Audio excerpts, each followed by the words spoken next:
అందరికీ హాయ్ అండి. Welcome back to my channel.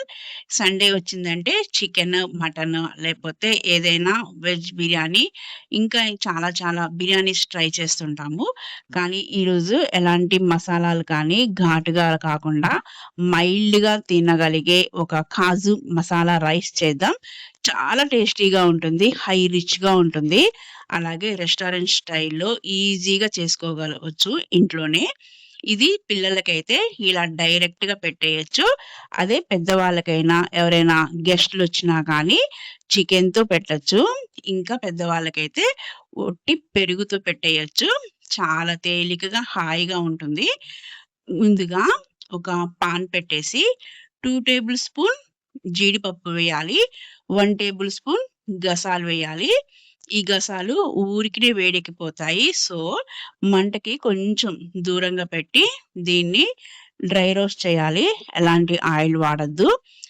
ఈజీగా చాలా త్వరగా ఇవి రోస్ట్ అయిపోతాయి. వీటిని పేస్ట్ చేసేయాలి. వాటర్ యూజ్ చేయొచ్చు. నెక్స్ట్ ఒక పాన్ పెట్టేసి పెద్దది. అందులో 2 టేబుల్ స్పూన్ నెయ్యి వేసుకోవాలి. ఈ బిర్యానీకి నెయ్యి చాలా బావుంటది. 1 టేబుల్ స్పూన్ జీడిపప్పు. ఇవి చక్కగా రోస్ట్ చేయాలి. ఇవి ఫ్రై అయిన తర్వాత పక్కకు తీసి పెట్టేసేయాలి.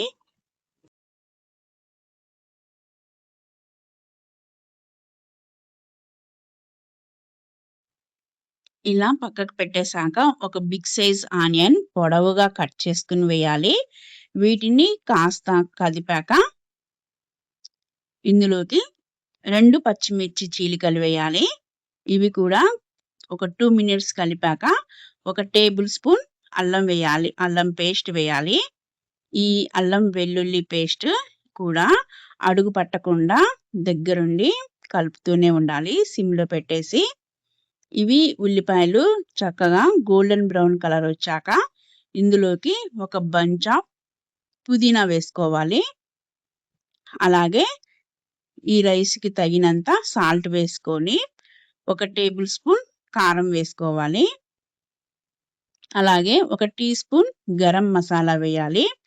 నెక్స్ట్ మనం పేస్ట్ చేసి పెట్టుకున్న ఈ జీడిపప్పు పేస్ట్‌ని కూడా వేసేయాలి. దీన్ని ఇప్పుడు చక్కగా కలపాలి అడుగు పట్టకుండా. ఇవన్నీ కలిపాక ఇందులో నుంచి ఆయిల్ సెపరేట్ అవుతుంది. ఒక 2, 3 మినిట్స్‌కి సెపరేట్ అయిపోతుంది. దెన్ నెక్స్ట్ ఇందులోకి ఇప్పుడు ఫ్లేవర్ కోసం ధనియాల పౌడర్ 1 టీ స్పూన్ వేయాలి. ఇది ఎక్కువగా వేయొద్దు. ఎప్పుడైనా కాజు మసాలా రైస్ డామినేట్ చేసేస్తది. సో, మనం ఎక్కువగా వేయొద్దు. ఇప్పుడు ఫ్లేవర్ కోసం ఇంకొంచెం నెయ్యి వేసుకోవాలి. 1 టేబుల్ స్పూన్. ఇది వేశాక 3 కప్స్ ఆఫ్ రైస్ ఇందులోకి కరెక్ట్‌గా సరిపోతుంది. సో, ముందే కుక్ చేసుకొని పెట్టుకొని పొడి పొడిగా చల్లారపెట్టేసుకొని ఉండాలి. ఇప్పుడు ఈ రైసు సగం వేసి కలపాలి. కాజు పేస్ట్‌తో ఈ రైస్ కలిపితే చాలా టేస్టీగా ఉంటుంది. సేమ్ బిర్యానీ టేస్ట్ వస్తుంది మనకి. అలాగే పిల్లలకి చాలా చాలా ఇష్టంగా తింటారు. ఎవరికైనా ఇది చేసి పెడితే చాలా రిచ్‌గా ఉంటుంది. ఈజీగా చేసేయొచ్చు. ఇలా మనం ఎలాంటి మసాలాలు యూజ్ చేయకుండా పిల్లలకి కూడా చేసి పెట్టొచ్చు. జస్ట్ కాజు ఉంటే చాలు. ఇంకా నెయ్యి బదులు ఆయిల్ కూడా వేయొచ్చు. ఒక టేబుల్ స్పూను. అది కూడా చాలా బావుంటుంది.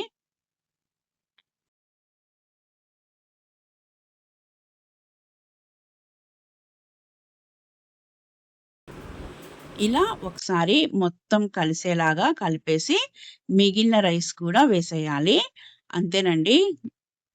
చక్కగా మనకి అన్నం ఏమాత్రం కట్ అవ్వకుండా నిదానంగా కలపాలి. అంతేనండి. కాజు మసాలా రైస్ రెడీ. ఇప్పుడు మనం ముందే వేయించి పెట్టుకున్న జీడిపప్పుని కాస్త కొత్తిమీరను కూడా వేసి సర్వ్ చేసేస్తే సరి. చూసారు కదా! కాజు మసాలా రైస్ చేయడం ఎంత ఈజీనో మీరు కూడా ట్రై చేస్తారనే అనుకుంటున్నాను. నా వీడియో మీకు నచ్చినట్లయితే please like, share and subscribe my channel. మరిన్ని వీడియోస్‌తో మళ్ళీ కలుద్దాం. Thank you for watching.